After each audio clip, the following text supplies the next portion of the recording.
గుంటూరు జిల్లా తెనాలిలా ముగ్గురు యువకులను పోలీసులు నడి రోడ్డు మీద కూకుండబెట్టి పొట్టు దంచిన ముచ్చట అందరికీ ఎరికైందే కదా. ఇక ఇయ్యాలను మాజీ సీఎం జగనన్న పరామర్శించడానికి వేయిండు. మరి ఆడళ్లతో ఏం మాట్లాడిండు, సర్కార్కి ఏం చెప్పిండు, ఏం కథ పురగరుచుకుందాం పర్రి. పోలీసుల చేతుల తుక్కు దెబ్బలు తిన్నోళ్ళ ఇంటోళ్లను పరామర్శించిన జగనన్న ఆడ ప్రెస్ మీట్ పెట్టి కూటమి సర్కారు కడిగి పారేసినట్టే చేసిండు. రెడ్ బుక్ రాజ్యాంగంతో రాష్ట్రం అదుపు తప్పింది, పోలీసు వ్యవస్థ దిగజారిందని గరానికి వచ్చిండు. ప్రశ్నించినోళ్లను అనగదొక్కుతున్నారు, మా పార్టీ కార్యకర్తలను సోషల్ మీడియా కార్యకర్తలను రెడ్ బుక్ తోని వేధించి హింసిస్తున్నారని ఫైర్ అయ్యిండు. పాపం ఈ ముగ్గురిని ఇష్టం వచ్చినట్టు కొట్టిండ్రు. వాళ్ళు బతిలాడుకున్నా పోలీసులు విడిచిపెట్టకుండా యాళ్ల కోర్టు కూడా తీసుకపోకపోవడు చట్టాన్ని ఉల్లంఘించినట్టు కాదా అని ప్రశ్నించిండు. ఇక అట్లనే సీఎం చంద్రబాబు సార్ కేసుల మీద గిట్లా మాట్లాడిండు. చంద్రబాబు నాయుడు మీద కూడా 24 కేసులున్నాయి, ఆయనను కూడా రోడ్డు మీద తీసుకొని వచ్చి తంతే ధర్మమేనా అది? ఇదే పోలీసులను అడుగుతా ఉన్నా, కేసులు ఉన్నాయి కదా అని చెప్పి, పాత కేసులు ఏదో ఉన్నాయని చెప్పి నువ్వు చేసిన పనికి జస్టిఫైబుల్ కారణం కాదది. కేసులు ఉంటే ఆ కేసులు తేల్చాల్సింది కోర్టులు. జగనన్న చెప్పింది కూడా నియమే, ఉన్నోళ్ళకు ఒక రూలు పేదలకు ఇంకో రూలా. ఇదెక్కడి న్యాయం? కేసులుంటే కోర్టులున్నాయి, అవి శిక్షలు విధిస్తాయి. కోర్టులు చేయాల్సిన పని కూడా పోలీసులు చేస్తే ఇక కోర్టులు ఎందుకన్నట్టని పంక పార్టీ కార్యకర్తలు ప్రశ్నిస్తున్నారు. ఇక కొందరేమో తప్పు చేసినట్టు తేలితే కొంతమందికి ఇట్లా చేస్తేనే కడవలు సక్క అవుతారని అంటున్నారు. ఇక ఎవ్వరు ఏమన్నా చట్టాన్ని చేతుల్లోకి తీసుకొని తోటి మనుషులను ఇష్టం వచ్చినట్టు హింసించుడు మాత్రం పద్ధతి కాదని మానవతావాదులు అంటున్నారు. మొత్తానికైతే ఈ ముచ్చట్ల ఒక్కొక్కరు ఒక్కో తీరు మాట్లాడుకత్తున్నారు. సర్కార్ పథకాల కోసానికి కాళ్ళు నొచ్చుతట్టు చెప్పులు అరగేటట్టు తిరిగేటోళ్ళను చాలా మందిని చూస్తుంటాం కదా. అట్లాంటి వాళ్ళకు పనులు అయినాయంటే అమ్మయ్య ఇప్పటికి పనైందని సంబరంతో కొంతమంది కండ్ల నీళ్లు తీసుకునే వాళ్ళు కూడా ఉంటారు. కానీ సర్కార్ నుంచి సాయం పొందినోళ్ళు కాకుండా వాళ్ళకి సాయం చేసిన ఈ ఎమ్మెల్యే మేడమే మస్తు కండ్ల పట్టు నీళ్ళు తెచ్చుకుంది. మరి ఎవలామె ఎందుకు ఏడిచిందో మీరే చూడుర్రి. మీ అందరినీ పనులు చూసేసరికి భావోద్వేగానికి లోన్ కావాల్సిన అవసరం వచ్చిందంటే వారు పడే తపన మీకు మీ కళ్ళని వాళ్ళకి కళ్ళారా చూస్తున్నారు. వామ్మో, అత్తగారింటికి పోతుంటే ఆడవిల్లు ఎడిచినట్టు ఎడుతున్నది కదా అక్క. ఇంతకు ఈమె ఎవరో ఏర్పాటు చేసి రానుల్లా పాలకుర్తి ఎమ్మెల్యే మామిడాల యశస్విని అక్క. మరి ఆమెకు ఏం బాధ అయిందని ఎడిచిందంటారా? ఆమెకు బాధ కాదుల్లో, పేదలకు ఇందిరామిన్ల పట్టాలు ఇస్తుంటే యశస్విని అక్కకు నోట్లకించి మాట రాక ఇట్లా దుఃఖం వచ్చినట్టున్నది. మైబాద్ జిల్లా పెద్ద వంగర మండలంలో ఉన్న రైతు వేదికల ఇందిరామిన్ల మంజూరు పత్రాల వంచే కార్యాన్ని ఏర్పాటు చేసిర్రు. ఇక పేదలకు ఇండ్ల పత్రాలు ఇస్తుంటే యశస్విని అక్కకు నా జన్మ ధన్యమైందని అనిపించినట్టున్నది. పత్రాలు వంచుతుంటే నడుమిట్లనే ఇట్లా ఏడవ పట్టింది. ఇక పక్క పంటున్నోళ్ళు ఊకో అక్క, నువ్వు గట్ల ఏడుతుంటే మాకే ఎట్లనో అనిపిస్తున్నది, ఊకో అక్క ఊకో అని చేతికి దస్తిస్తే కళ్ళు తుడుచుకుంటా ముక్కు తుడుచుకుంటా యశస్విని అక్క ఆమె లోపట ఉన్న ఆవేదన మొత్తం ఆడ చూపించింది. ఇక మేడం ఇట్లా దూఖపడే వరకు ఆడు ఉన్న అధికారులు కూడా చూసిండ్రా. మీకు ఇళ్ల పత్రాలు ఇస్తుంటే మేడం ఏడుస్తున్నదంటే ఆమెకు పేదలంటే ఎంత ప్రేమ ఉన్నో దీన్ని బట్టి అర్థం చేసుకుంటారని వచ్చిన జనాలకు చెప్పబట్టిండ్రు. ఇక ముచ్చట్ల ఏదో కొంతమందికి ఇళ్ల పత్రాలు ఇచ్చి మొత్తం మందికి మేమే ఇల్లు ఇచ్చినామన్నట్టు చేస్తే ఎట్లా? మేము అన్ని తీర్ల అర్హులమైన ఇందిరామిల్ల లిస్ట్ లా మా పేరే రాలేదని కొంతమంది గారానికి అత్తున్నారు. ఎమ్మెల్యేకు పేదలంటే ఇష్టం అని చెప్పుకున్నాడే కాదు, పాలకుర్తిలా ఇండ్లు లేనోళ్ళందరికీ ఇండ్లు ఇవ్వాలని డిమాండ్ చేస్తున్నారు పాలకుర్తి ప్రజలు. చూడాలే మరి యశస్విని అక్క రాబోయే రోజుల్లో పాలకుర్తి నియోజకవర్గంలో ఎంత మందికి ఇందిరామిల్లు మంజూరు చేపిస్తుందో మరి. ఇప్పుడు వచ్చిన 3500 కాకుండా నియోజకవర్గానికి 7000 ఇల్లు వస్తాయి. ఏం చేస్తామా 7000 ఇల్లు? మీ లెక్కన అర్హులైన వాళ్ళకి వేరే వాళ్ళకి ఇస్తాం. ఇప్పుడు వచ్చిన వాళ్ళు అది అయిపోయింది. నెక్స్ట్ ఎవరెవరైతే ఉన్నారో అందరూ కూడా 7000 ఇల్లు వచ్చినప్పుడు అందరూ కవర్ అవుతారు. ఒక్కటే ఒక లక్ష్యం ప్రభుత్వాన్ని, అర్హులైన ప్రతి పేదవాళ్ళు ఇల్లు కట్టుకోవాలి కాంగ్రెస్ ప్రభుత్వంలో. కనిపించే 3 సింహాలు చట్టానికి న్యాయానికి ధర్మానికి ప్రతీకలైతే కనపడని ఆ 4వ సింహమేరా పోలీస్. అగా ఏమైందిల్లా గట్ల చూస్తున్నారు? ఈ యాంకర్ బుజ్జి వార్తలు చెప్పి తీసిపెట్టి పోలీస్ స్టోరీ సినిమాల సాయి కుమార్ సార్ డైలాగులు కొడుతుందేందని పరిశాన్ అవుతున్నారు కదా. అస్సలు ముచ్చట చూడుర్రి, ఆ 4వ సింహం కథ ఏందో మీకే తెలుస్తుంది కానీ. అగో చూసిండ్రు కదా, 4వ సింహం 3వ కన్ను తెరిచినట్టే ఉన్నది. ముంగటున్నది ఆడి మనుషులను సుతం చూడకుండా అడ్డం వచ్చిందని పక్కకెట్లా ఈసిరి వారెత్తున్నాడా? ఏంది సారు ఇంట్లోకొచ్చి మరి గిట్ల దౌర్జన్యం చేస్తున్నారని అడిగిన పిల్లగాని సుతం, మేం పోలీసోళ్ళం గిట్లనే చేస్తాం, నువ్వేం చేసుకుంటావు చేసుకోపో అని పిల్లగాన్ని ఆడికెంచి బయటికెళ్ళగొట్టిండు ప్రకాశం జిల్లా మర్రిపూడ పిఎస్ లో సీఐగా కొలువు చేస్తున్న రమేష్ బాబు అనే గీ పోలీస్ ఆయన. మరి ఎస్ఐ సార్ ఎందుకు గీల మీద గింతగనం గరమైందంటే గీ నడమనే ఆడున్న ఒక గుల్లె చోరీ జరిగిందట. ఈ గీల దుకాణంలో సీసీ కెమెరాలు ఉన్నాయి కాబట్టి గా దొంగోడేమన్నా బాట వంటిపోయిన వీడియోలు రికార్డ్ అయినాయేమోనని ఫుటేజ్ కోసం దుకాణానికి పోయిండ్రట పోలీసోళ్ళు. మీ దుకాణంలో ఉన్న సీసీ ఫుటేజ్ కావాలని అడిగిండ్రట పోలీసోళ్ళు. ఇక ఇప్పుడు మా ఇంటి ఆయన లేడు సారు, గా సంగతి ఏందో మాకు తెలియదు, ఆయన వచ్చినాక రానని చెప్తే ఆళ్ళ మీదకే గరమైండట ఎస్ఐ సారు. పోలీసోళ్ళకే అడ్డు చెప్తారా మీరు? గది ఎట్లా తీసుకోవాలనో నాకు తెలుసు అని చెప్పి దుకాణంలో వచ్చిండు గిట్లా. అగో గట్లెట్లా లోపలికి వస్తారు సారు? మా దుకాణంలోకి రానికి మీకేం పనని గీమే అడ్డుపడే వరకు గీ తిరగ చేసిండన్నట్టు సారు. అయితే అధికారం ఉన్నదని మేమేం చేసినా నడుతుందంటే కాదు, ప్రతిదానికి ఒక పద్ధతి ఉంటది. గంతేగాని ఇష్టం వచ్చినట్టు ఇంటి మీదకొచ్చి దౌర్జన్యం చేసుడేందని 4వ సింహం మీద గరమైండ్రు ఈ ముచ్చటెరకైన ఆడున్న పబ్లిక్ అందరూ. గంతే కదనుల్లా ఒకవేళ విచారణకు దుకునపోలు సహకరించలేదని పోలీసులకు కోపం వచ్చినా దాని మీద చట్ట ప్రకారం నడవాలి గాని గిట్లా ఆడోళ్ల మీద దౌర్జన్యం చేసుడైతే మంచి పద్ధతి కాదని అనబట్టిరు చాలా మందికి ముచ్చటెరకైన పబ్లిక్. ఆ పబ్లిక్ ఇప్పుడు మా రాముల తాత చెయ్యాలట. మరి పెద్ద మనిషి ఏం చేస్తున్నాడో అరుచుకుందాం పాండ్రి. గివిడేటో పోతాడు కదా, మరి లచ్చులే ఏయ్ ఇక రారా గట్టేటో పోతాను. అరే లచ్చులు, నాకు ఒక ముచ్చట మంచిగా చెప్పు. నువ్వు శంకర్ గాడు ఇద్దరు కలిసి ఈ సొంటి లత్తుకోరు పని చేసిరు కదా, నాకు నిజంగా చెప్పు, మీ ఇద్దరితో ఇవ్వాలనేది నాకు నిక్కురంగా చెప్తే మర్యాద ఉంటుంది. అరే మీరు చేయబట్టి మా ఇజ్జతి పోతుంది కాదరా, ఇదేనా అరా పద్ధతి? పెద్ద మనుషులు అని పేరంటానికి పిలిస్తే తిన్నిస్తారా ఉత్తపోసినట్టు చేస్తారా మీ వాళ్ళక దక్కువ మొక్కల మొరం కొట్ట ఏం బతుకులరా మీ? ఇంతకు ఆ అన్నయ్య చేసిన పని ఎంత తాత గిట్ నాకు చెప్పే. మీ గాడికి అది పోయినా తాత పొద్దుసారి నన్ను తిడతాను. అరే మీరు కూడా మన ఊళ్ళో చిన్నపాటి బుడ్డ లీడర్లే కాదురా, మీరు మీ లీడర్ పేరు చెప్పుకొని ఆడికి పోయి వాళ్ళతోటి కలిసి ఎగిరి దునికి ఎంజాయ్ చేసిరు కావచ్చు అనుకుంటాను. మరి మీరు కాకపోతే ఆ బచ్చబాజీ పని చేసిన ఆ అవులగాళ్ళు ఎవరు చెప్పు? వాళ్ళ ఈగరం తక్కువ మొక్కల మన్ను కొట్ట ఇంత ఈకరం తక్కువ పని చేస్తారా నీ రేవు తక్కువ మొక్కల చెప్పు. ఇంతకు ఆ ఈకారం తక్కువ పని ఏంటిదే? ఇంతకు నువ్వు మాట్లాడుతున్నది దేని గురించి తాత? అది చెప్పే, నీకు పుణ్యం ఉంటుంది జరా. నువ్వు అయినా కానీ చాలు కానీ ఆమె వల్ల పిలుస్తాను చూడు. ఆమెలా ఆమె వాళ్ళు అగో గీ పొల్లు ఎవరు కావచ్చు? పండు కోతికి గుండు కొట్టించినట్టు తెల్లగా మేకప్ రుద్దుకొని గా కుర్చీలో కూర్చున్నది ఎవరు కావచ్చు? ఇది ఎవరే బుజ్జి నువ్వు? అగో గా కుర్చీలో కూర్చున్నావే, లేవు ఆనించండి లేవు. ఓ తాత, నేను స్వాతిని, మీ తమ్ముడు నర్సయ్య చిన్న కొడుకు బిడ్డను. ఆయన ఊరంతా తిరుగుతావు, నేను తెలియదు నీకు? చి మా శివన్ గానికి సిగ్గెత్తలేదో ఏం పాడో. అరే రోజుకొక్కరిని తీసుకొచ్చి ఆ కుర్చీలో ఎత్త కూర్చుండే పెడతాండే వాడు. అసలు అది జోరుదారు కుర్చీ అనుకుంటా, లేకుంటే మన ఊళ్ళో 3 బాట్ల కాడ ఉండే బండరాయి అనుకుంటా, ఎవరు పడితే వాళ్ళు చాలా కూర్చుంటాళ్ళు. అయినా నువ్వు హైదరాబాద్కి ఎందుకు వెళ్ళి చెప్పు? ఊళ్ళో పత్తితులు పెట్టేందుకే మనుషులు దొరుకుతలేరు. నీకు గా వార్తలు చదువుడు ఏం వాకనిపోయినవే? అప్పుడు లేక నువ్వు ఆ పొద్దుగాల ఆ పల్లెలకు బస్ ఎక్కి ఇంటికి రా, ఆధారం కార్డు పట్టుకపోయినావా? మరి లేకపోతే కండక్టర్ సార్ నిన్ను మెడలు వచ్చి అవతలకు నూకెత్తాడు బస్సులు నుంచి.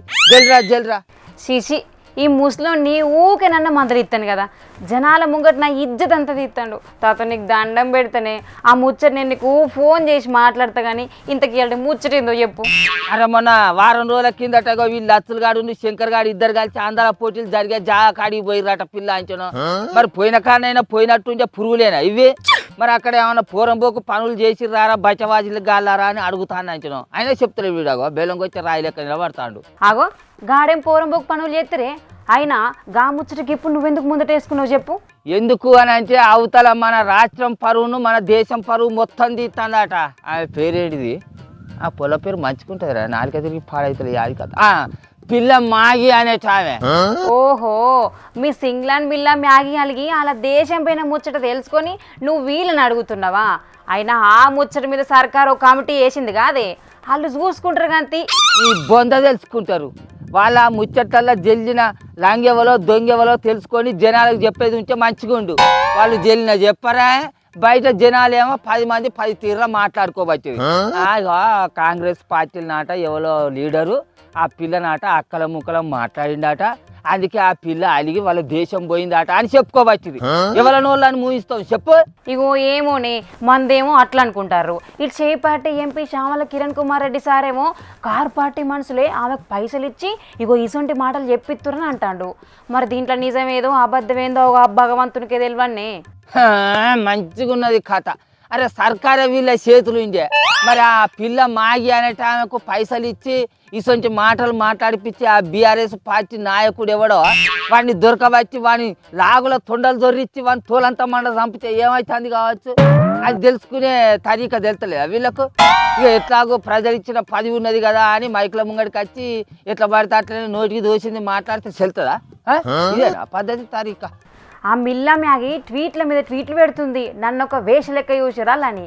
ఆ అసలు మనుషులు ఎవరన్నది బయట పడితే అప్పుడు తెలుస్తుంది అసలు కథ ఏంది అనేది.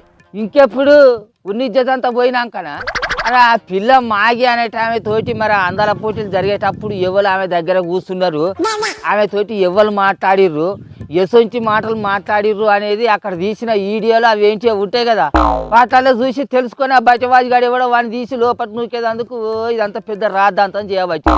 అదే అక్క మా ఊళ్ళో ఏదైనా పంచాయతీ ఉంటేనైతే మా పెద్ద మనుషులం అందరం కలిసి మేము ఒకటే రోజులో తసిపోయి చేస్తాం. ఎరికేనా? నువ్వు ఊళ్ళల్లో తసిపోయేసి అసలు పంచాయతీ కాదు ఇది, దానికి పెద్ద కథ ఉంటుంది. ఆ ముచ్చట్లని నీకు తెలియదు కానీ సపరేకి ఇంటికి పో, ఆ అన్న తెరుగు పోకు నువ్వు. ఏంటి వీని తెరుకుపోడా? వీడిని ఎందుకు ఇడిచిపెడతా? అరే లత్తులు నాకు మంచిగా చెప్పు మర్యాద ఎంబడి. మీ ఇద్దరితల్లా ఎవడన్నా ఒక్కడా లేకపోతే ఇంకెవడన్నా ఆ పొలను మురికి మాటలు మాట్లాడినా ఎవడనేది నాకు కరెక్ట్గా చెప్పు. మరి లేకుంటే ఆ పొల చుట్టూరంగా కూర్చున్నది ఎవరు, ఆ పొలతోటి బగ్గా మాట్లాడిన మనిషి ఎవరు మీరు చూసే ఉంటారు కదా, వాళ్ళు ఎవరో నాకన్నా చెప్పు. మీరు కాకపోతే మరి ఆ మనిషి ఎవరో నాకు చెప్పు, నేను పోయి సర్కార్కు చెప్పు. మరి అట్లా మాట్లాడిన బచవాజి గానికైనా సిగ్గు శరం ఎత్తలేదు కావచ్చురా. ఆ పొల్లాసోంచి ఆడిపోలగాలు వాని ఇంత లేరాటున్నారా? గసోంచి మాటలు మాట్లాడతారా వాడు? గాముచ్చారా నాకేం ఎంబడి పడతాను పొద్దుసంది, నేను ఆడి పోలే అంటే నా ఎంబడి పడతాను. మరి నువ్వు పోయిన వారం రోజులు ఊళ్ళో అవపడకుండా ఎడిపోయినవురా? మరి ముసలా నేను పోయినా నీకు చెప్పాలి, ఇచ్చులు కచ్చకాయలు పెట్టి నువ్వు పొద్దుసంది నా ఎంబడి పడతాను. నీ అరే లచ్చలు అరే ఓయ్ చెప్పవా ఇక? మంచిగా అయిందా? గాలికి పోయే కంపను గోషికి తలిగించుకున్నట్టు మందితో మాటలు పడేది నీకు పొద్దే పోదా అని తాత? ఓ పిల్ల మన ఉన్ని జది పోక ముందుకే ఆ బచ్చవాజి గాడు ఇవ్వడం వాడిని జల్లిన దొరకబట్టు వాడు నువ్వన్నా చెప్పే, లేకపోతే మన రాష్ట్రం పర్వంతా పోతుంది. అదే మన రాష్ట్రం పర్వే కాదు దేశం పర్వంతా పోతుంది దునియా దేశాల ముంగట. సరేగా నీ క్రమవార్తలే చదువుకో, జర మంచిగా చదివే. మరి ఇట్లా చదువుతూ నాలుక మందం పొల్ల పాడవాలి. మా తాతనే కాదు ఇప్పుడు అందరు దీని గురించే మాట్లాడుకుంటారు. ఇటు సర్కార్ కమిటీ చేసినామని చెప్పింది కానీ దాంట్లో తప్పే వద్దన్నది మాత్రం బయట పెట్టలేదు. కానీ ఎంపీ శ్యామల కిరణ్ అన్న మాత్రం అవతలి పార్టీ వాళ్ళే పైసలు ఇచ్చి ఇగో ఇట్లా చేయిస్తున్నారని అడుగుకంటే సర్కారే ఆ రోజు ఏం జరిగిందని సీసీ ఫుటేజ్ బయటకు తీస్తే అయిపోతుంది కదా. మరి ఆ పని ఎప్పుడు చేస్తారో ఏందో పోర్రి. మరి రాములతో ముచ్చట్లు విన్నారు కదా అనుల్లా, ఇక ఈక నుంచి మా శకుంతలు చెప్పే ముచ్చట్లు కూడా ఇన్నుండ్రి పాండ్రి. చిట్ట శివంతా అదేం వార్త పట్టుకొచ్చిందో అది కూడా అరుచుకుందాం.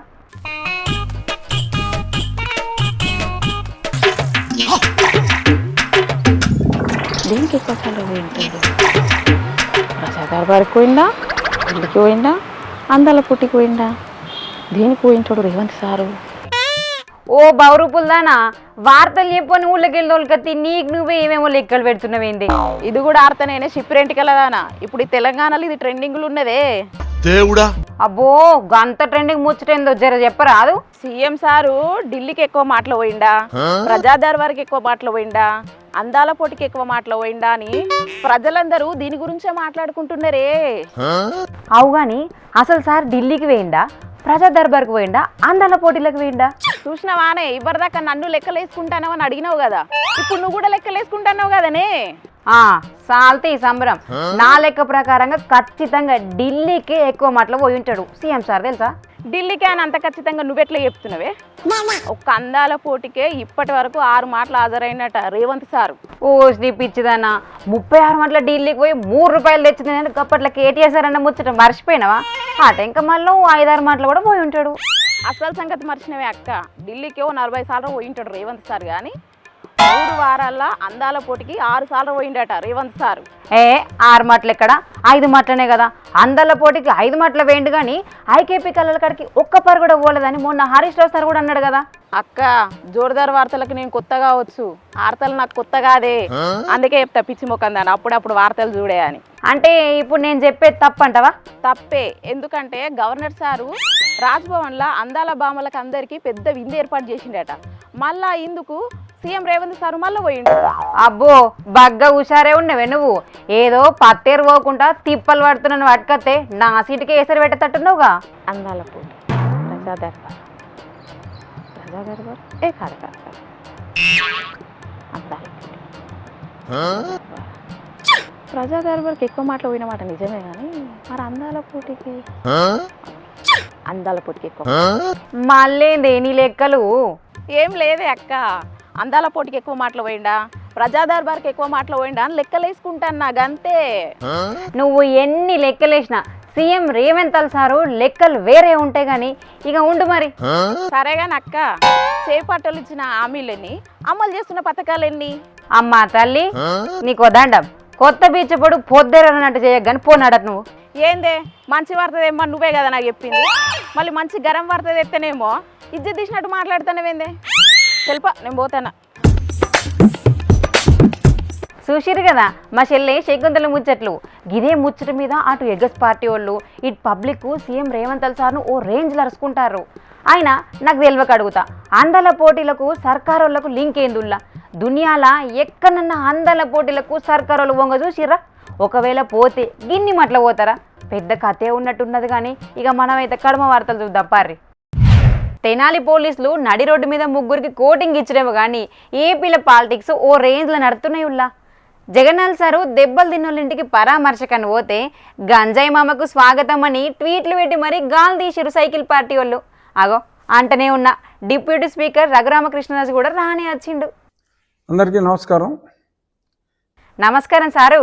ఈరోజు ఒక గమ్మత్తైన సంఘటన తెనాల్లో జరుగుతున్న సందర్భంగా ఒక మాట మాట్లాడాలనిపించింది.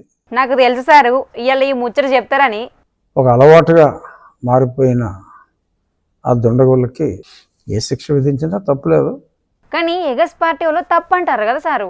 న్యాయం ధర్మం అనేవి కూడా వస్తూ ఉంటాయి.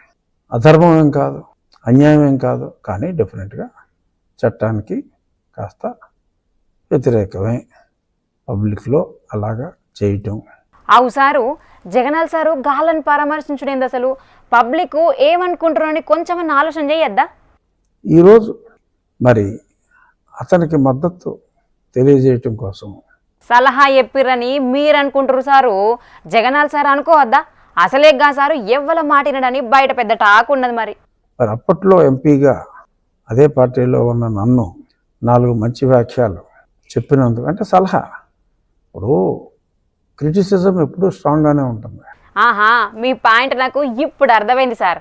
భలే పాయింట్ దొరకబట్టిరుగా. మరి బాధ అనిపించవచ్చు. మరి అప్పుడు నేను జరుగుతున్న తప్పుల్ని వివరించవలసిన పరిస్థితి వచ్చినప్పుడు మరి తప్పుల్ని ఎత్తి చూపడం జరిగింది. మరి దాన్ని అన్యదా అతను అప్పుడు భావించి నన్ను దారుణంగా చిత్రహింసల పాలు చేశాడు. అన్యాయం సార్ ఇది. చూసా ఆ వీడియో. రోడ్డు మీద వాళ్ళని కొట్టింది నథింగ్. 120 నుంచి 125 సార్లు నన్ను 5 విడతలుగా ఆ సునీల్ కుమార్ గారు పంపించిన బ్యాచ్ కొట్టారు. నన్ను జగనే పురమాయించాడు, అందులో ఏం డౌట్ ఏమి లేదు. ఇది అయినా ఓదార్సుడు జగన్నాథ్ సార్కి అలవాటే కదా, అలవాట్లు పొరపాటుగా పోయిండేమో. అయినా ఓటు బ్యాంకు కావాలి కదా సారు. ఇప్పుడు ఎందుకు వచ్చిందంటే మరి దెయ్యాలు వేదాలు వల్లించినట్టు అన్యాయంగా నన్ను కొట్టారు. ఇప్పుడు దారుణమైన గంజాయి బ్యాచ్ని మరి కొడితే పోలీసులు వాళ్ళ మీదే హత్యా ప్రయత్నం చేసిన, పైగా తగుదనమ్మా అంటూ పరామర్శకు వెళ్ళటం, మరి ఇది దిగజారుడు ఓట్ల రాజకీయానికి పరాకాష్ట. సరే, ఈ ప్రయత్నంలో అతను గతంలో వచ్చిన ఆ ఓట్లు కూడా రాని పరిస్థితికి వెళ్తాడు రాజకీయాల్లో. జగన్నాథ్ సారేమో 4 ఓట్లు పెరుగుతాయని పరామర్శకపోతే మీరేంటి సారు ఉన్నోట్లు కూడా పోతాయని పడుతుంది. రాజకీయాల్లో ఆత్మహత్యలు తప్ప హత్యలు ఉండవు. ఇన్నరు కదా పబ్లిక్, కరెక్ట్ పాయింట్ పట్టుకున్నాడు రఘురామ సారు. మరి దీనికి పంక పార్టీ వాళ్ళ కాడ నుంచి కౌంటర్ ఏమొస్తుందో చూద్దాం కానీ మీరు కడమ వార్తలు అయితే తినుండ్రి. చొచ్చొచ్చొచ్చో పాపం చూసినారులా గీడున్న రైతన్న ఉల్లిగడ్డలు రోడ్డు మీద వారవోసి ఎట్లా గోడెల్లో పోసుకుంటున్నాడు. రోడ్డు మీద వారవోసిన ఉల్లిగడ్డల మీద పొర్లు దండాలు పెట్టుకుంటా మస్తు బాధపడ్డాడు. కర్ణాటక రాష్ట్రం విజయపూర్లుండే గీ రైతన్న ఉల్లి పంటను సాగు చేసిండట. ఇక పంటను తీసుకుపోయి మార్కెట్లో అమ్ముదామంటే రేటు మొత్తం పడిపోయిందట.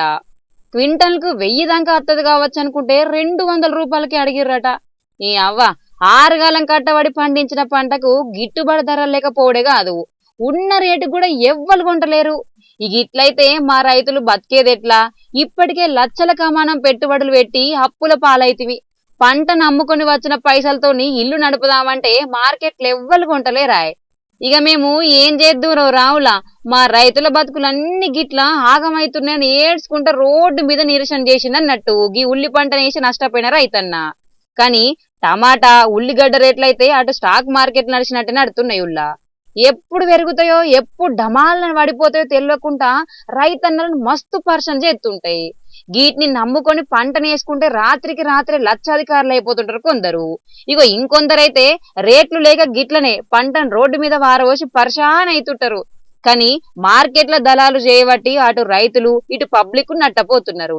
రైతే డైరెక్ట్ గా అమ్ముకునేటట్టు ఉంటే రైతు లక్షాధికారి కాకుండా కనీసం నష్టపోకుండా 10 కాలాల పాటు చల్లగుంటాడు. కానీ ఏం చేద్దాం, సర్కారు పాలన గట్లుంటది మరి.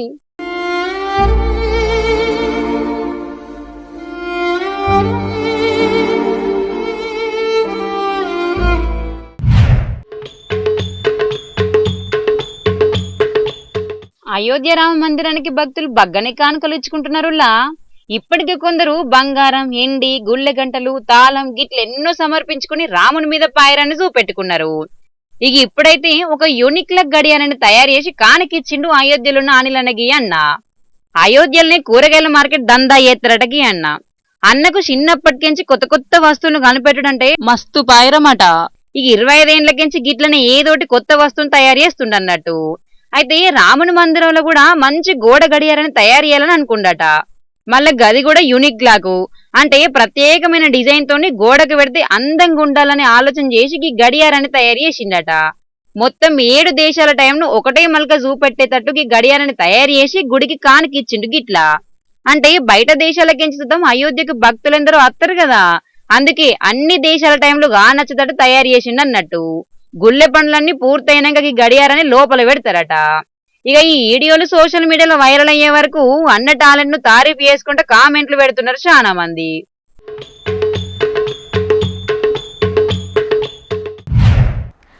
ఇక తెచ్చిన వార్తలు అన్నీ అయిపోయినాయి. ఈ తాజా పంట సమర్పించు ఇయాల్టి జోర్దార్ వార్తలు. మళ్ళొచ్చే జోర్దార్లా మళ్ళీ కలుద్దాం. అప్పటిదాకా చూస్తూనే ఉండుర్రి HM TV. అట్లనే ఇంకిన్ని మంచి మంచి వార్తల కోసం HM TV యూట్యూబ్ ఛానల్ను సబ్స్క్రైబ్ చేసుకోర్రి. ఇసొంటి ముచ్చట్లు ఆడ మస్తు ఉంటాయి. అన్ని ముచ్చట్లు మీ దాకా చేరాలంటే తప్పకుండా గంట కొట్టుర్రి, లైక్ చేయుర్రి.